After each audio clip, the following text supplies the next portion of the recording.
Non veg ప్రియులు ఎక్కువగా ఇష్టపడే దాంట్లో మటన్ ముందుంటుంది. చాలా మంది మటన్ తినడానికి ఎక్కువ ఆసక్తి చూపుతారు. అంతేకాకుండా ఏ చిన్న పండుగ పార్టీలు జరిగినా సరే తప్పకుండా మటన్ ఉండాల్సిందే. ఇది లేకుండా ఏ పార్టీలు జరగడం ఉండదు. ఇక కొంతమందికి వారానికి ఒకసారి మటన్ తింటే మరికొంతమందికి వారానికి 2, ఇంకొందరికి రోజులకి ఒకసారి ఇలా మటన్ తింటూ ఉంటారు. కొందరికి అయితే మాంసం లేనిదే ముద్ద తెగదు.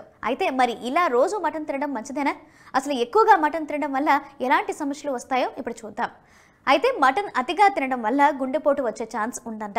మటన్లోని ప్రాసెస్ చేసిన ఎర్ర మాంసం అసలే తినకూడదట. దీనిలో సంతృప్తి కొవ్వు, కొలెస్ట్రాల్ ఎక్కువగా ఉండటం వలన ధమనుల్లోని ఫలకాలను ఏర్పరుస్తుందట. అంతేకాకుండా అదే రెస్క్లెరోసిన్ అనే పరిస్థితి కలిగిస్తుంది. దీంతో కాలక్రమంలో ఇది గుండెకు రక్త ప్రవాహాన్ని అడ్డుకుంటుంది.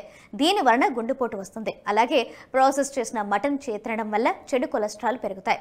దీంతో ఇది ఉబకాయానికి దారితీసి గుండెపోటు వచ్చే ఛాన్స్ ఎక్కువగా ఉందంటున్నారు ఆహార నిపుణులు.